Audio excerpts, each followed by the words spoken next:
राम मंदिर और रामचरितमानस जैसे धार्मिक और आस्था से जुड़े विषयों पर आए देखिए इस तरह के बयान ने एक बार फिर धार्मिक भावनाओं और सार्वजनिक चर्चाओं को गर्म कर दिया है। पूर्व गृह सचिव लक्ष्मी नारायण ने टीवी7 भारत से बातचीत में दावा किया कि उन्होंने अप्रैल 2024 में लगभग आपको बताएं करीब 121 किलोग्राम सोने से बनी रामचरितमानस को राम मंदिर में दान दिया था।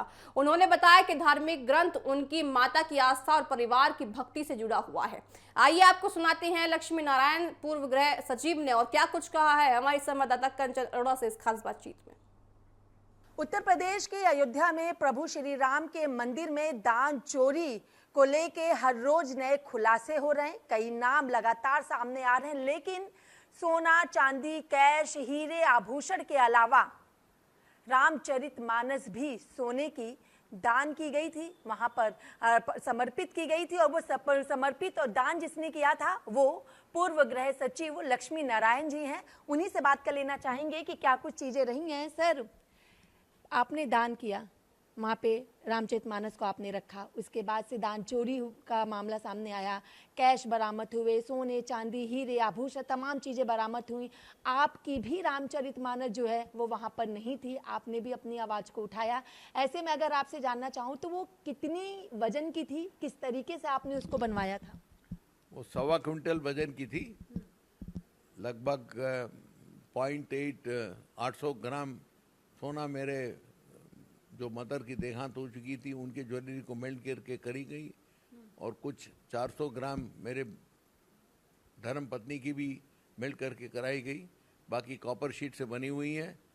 और ये वुमडी ज्वेलर्स जिन्होंने अपने पार्लियामेंट के लिए सेंगोल बनाया उन्होंने बनवाया है और बड़ी आस्था के साथ रखी गई 8 अप्रैल 2024 को, और दिसंबर 2024 तक उसकी पूजा पाठ भी रोज होती रही।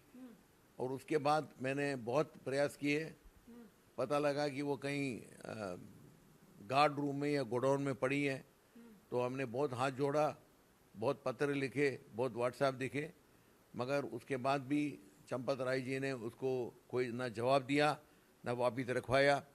फिर मैं आरएसएस चीफ से भी हाथ पैर जोड़कर गया, उन्होंने तो बड़ी कृपा बंद होकर मेरे से बात की और आश्वस्त भी किया कि मैं जो कुछ करना करूंगा और आपका काम सराहनीय है सनातन धर्म के प्रति।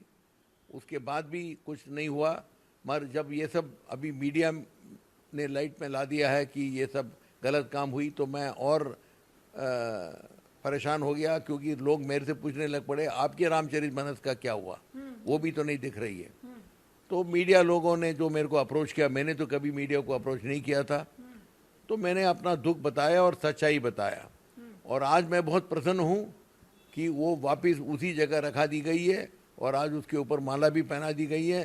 तो मैं यही मानता हूँ कि जिस हनुमान जी का मैं रोज़ पाठ करता हूँ, उन्हीं ने आप लोगों के माध्यम से, मीडिया के माध्यम से, उत्तर प्रदेश सरकार के माध्यम से, विश्व हिंदू परिषद के माध्यम से, वो माध्यम से कराएंगे, खुद तो आएंगे नहीं। सर, 1.5 साल तक, दिसंबर 2024 से लेके जुलाई 2026 तक वो रामचरितमानस नहीं दिखाई दी। आपने खुद बताया कि आपने लोगों को पत्र लिखे, लोगों से कहा, अचानक से 2 दिन के अंतराल पर वो चीजें सामने आ जाना कैसे दिखते हैं? अब सब उनको अपने जान बचाना है। जिन लोगों ने उसको अंदर पटक के रखा था कि भाई ये तो नहीं चोरी गई है, तो उन्होंने रखवा दिया है, तो मैं बहुत आभारी हूँ। अब अगर उसमें से कोई लोग मेरे को बोलते मैं झूठा हूँ, मैं कभी झूठा नहीं था और इस उम्र में मैं किसी से सर्टिफिकेट भी नहीं मांग रहा हूँ। ये कहा भी जा रहा था विश्व हिंदू परिषद की तरफ से कि आपकी जो बातें हैं उसमें सत्यता नहीं है। जो बात मैंने बोले थे वो पूर्णतः सत्य है, और इसका प्रूफ इससे ज्यादा क्या, कोई 1.5 साल से जो नहीं दिखी आज कैसे दिख गई और आज कैसे वो सबको सर्कुलेट हो रही है। तो यही काम वो पहले कर देते या वहां से हटाते नहीं तो मैं तो मीडिया के पास कभी जाता भी नहीं।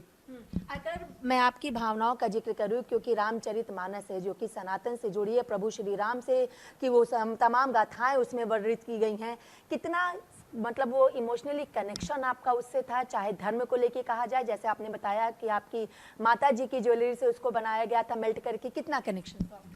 देखिए, ये हमारी परिवार की आस्था थी, और मेरे जो माँ 18 साल अपंग रही एक्सीडेंट के बाद, वो रोज रोज राम राम लिखती थी, उनका ड्रीम था, हमने करवा दिया।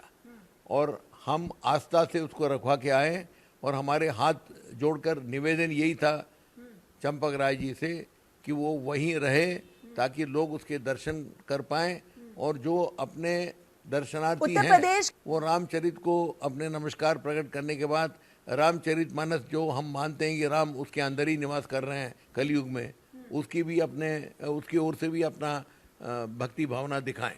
वो मेरा और कोई इच्छा नहीं थी। मैंने कभी अपना नाम भी नहीं कभी किसी को बोला, ना मैंने अपना नाम उसमें लिखवाया, क्योंकि भगवान के दिया हुआ मैंने भगवान को समर्पित किया। 5 महीने तक मैं बहुत खुश था कि वो वहीं रखी जा रही है, उसकी पूजा हो रही है। उसके बाद मैं बहुत परेशान था। मैं 3-4 दफ़ा मिलने की प्रयास तो हुई। उसके बाद उन्होंने जब बोला चंपक राय जो चाहेंगे वही चाहेंगे, वो वही चलेगी इधर, अच्छा, ऐसी बातें कही गई थी। तो उसके बाद मैं निराश होकर मैं आरएसएस चीफ से भी मिला। उन्होंने तो बहुत अच्छी बात बोली कि भाई मैं करूँगा, आपको मदद करूँगा। उसके बाद भी 3-4 महीने 6 महीने निकल के कुछ काम नहीं हुआ। फिर अब ये सब जब मीडिया में आने लग पड़ी, जब लोग मेरे से पूछने लग पड़े कि आपका रामचरितमानस का क्या हुआ, तो उस टाइम मेरे को फिर बोलना पड़ा सच्चाई। और सच्चाई का असर ये न रहा कि वो वापस आ चुका है, उधर ही रखा दिया गया है। मैं अत्यंत प्रसन्न हूँ और मैं विश्व हिंदू परिषद का, ट्रस्टियों का, मीडिया का, उत्तर प्रदेश सरकार का मैं बहुत आभारी हूँ। कहा जाता है ना, सांच को आँच नहीं। अगर बात की जाए तो कैसे आपको पता चला कि आपकी रामचरितमानस जो है वो सुरक्षित है?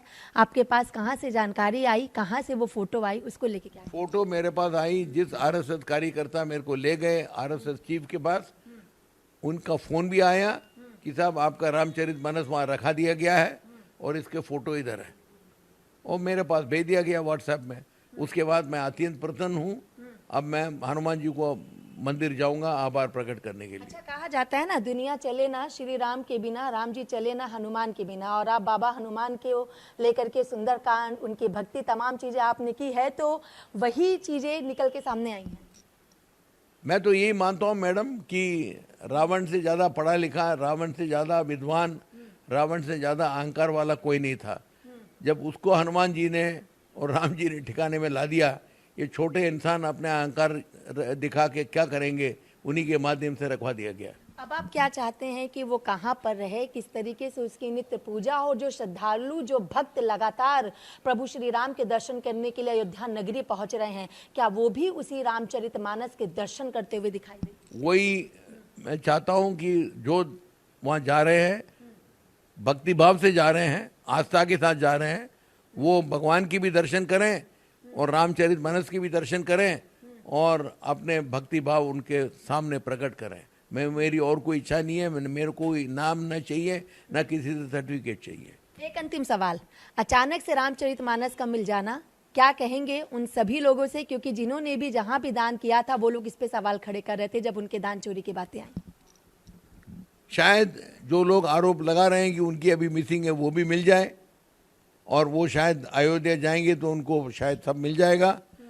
और अगर सचमुच ही कुछ चीज़ गायब हुई है तो वो दोषियों को सज़ा बिल्कुल मिलनी चाहिए। और मैं ये मान के चलता हूँ कि भारतीय कोड के अंदर उनको मिले कि ना मिले, भगवान की सज़ा से, हनुमान जी की सज़ा से कोई नहीं बच पाएगा। चलिए, बहुत बहुत शुक्रिया। तो ये थे हमारे साथ पूर्व गृह सचिव लक्ष्मी नारायण जी, जिनका साफ तौर पर कहना है कि मैंने बाबा हनुमान की पूजा की, उनका भक्त हूँ, मेरी रामचरितमानस मुझे वापस मिली क्योंकि उससे मेरी भावनाएं जुड़ी हैं, मेरे घर की और मेरे सनातन की। वीडियो जर्नलिस्ट हिमांशु यादव के साथ में कंचन अरोड़ा, TV7 भारत, दिल्ली।